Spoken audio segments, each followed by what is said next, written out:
Battersea Power Station. Not exactly the location you'd expect to see the beginning of an adventure into the peaceful heart of England.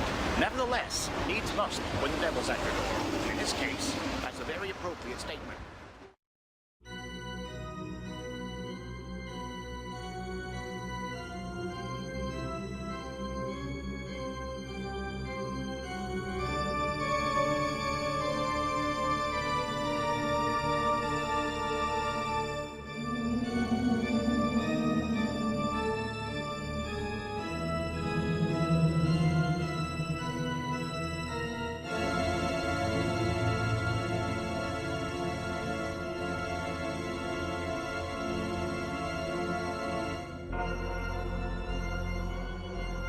Devil's End.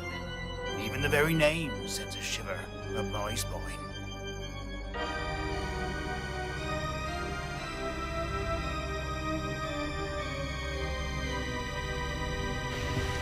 My name is Benton Hawthorne, bastard son of Miss Olive Hawthorne, a local white witch, and Sergeant John Benton, formerly of the United Nations Intelligence Taskforce.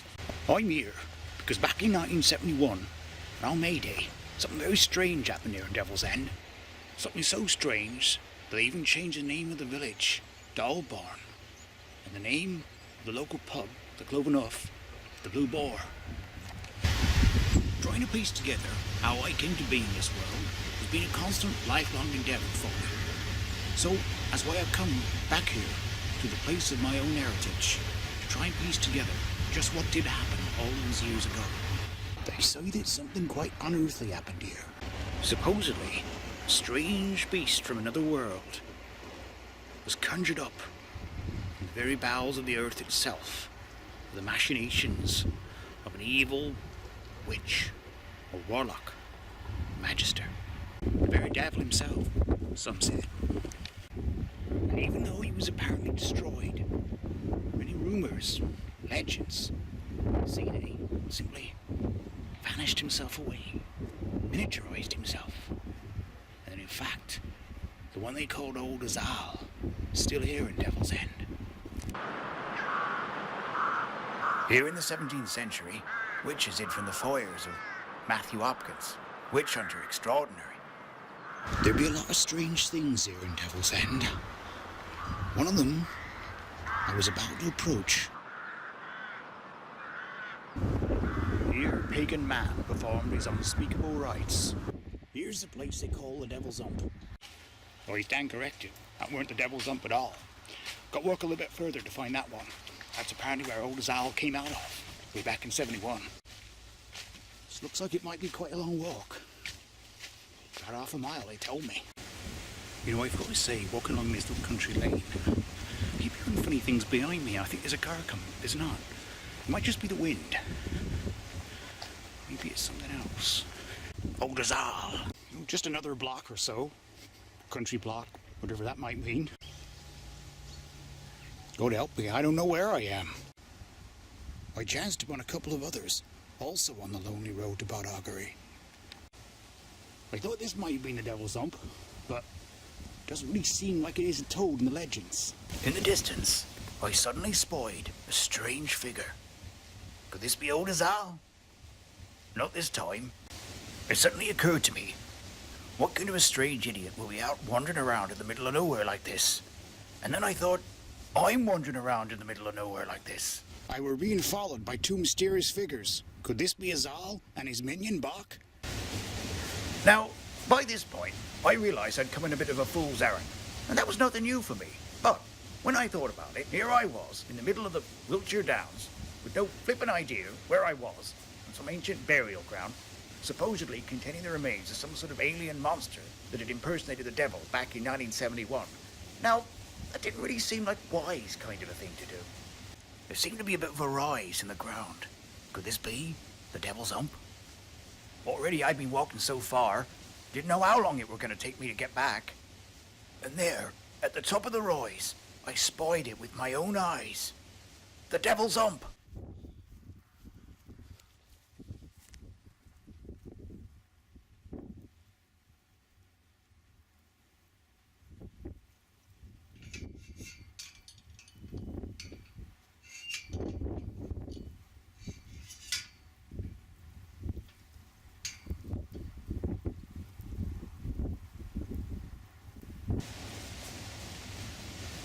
So here they were, Bronze Age burial mounds.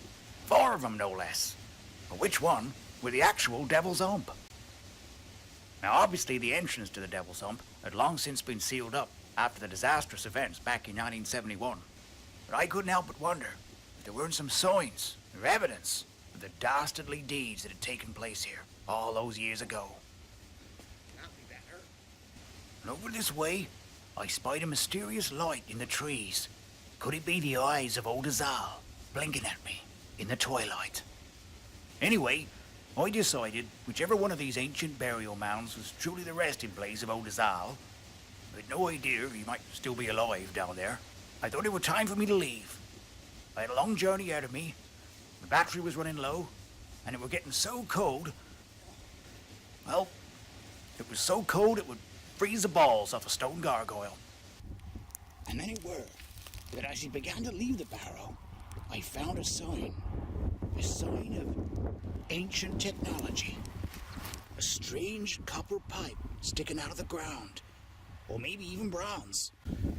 I wondered to myself, was that somehow a link down underground to old Azal himself?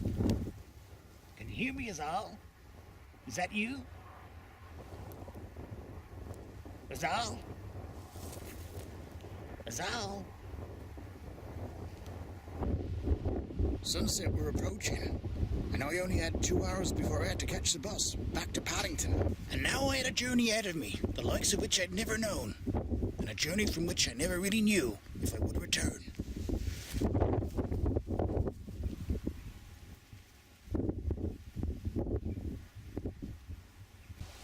And here, on the ground, in the twilight of Devil's End, I found positive proof that Azal is still around.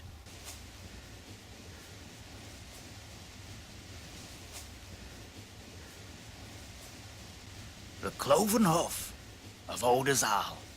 In fact, I realized I seemed to be following the trail of old Azal. He could be up ahead of me, waiting for me. I began looking around me, fearful of every shadow, of every sound. The comforting lights of Devil's End began to appear before me, and I knew that I had a chance of salvation. And so it was.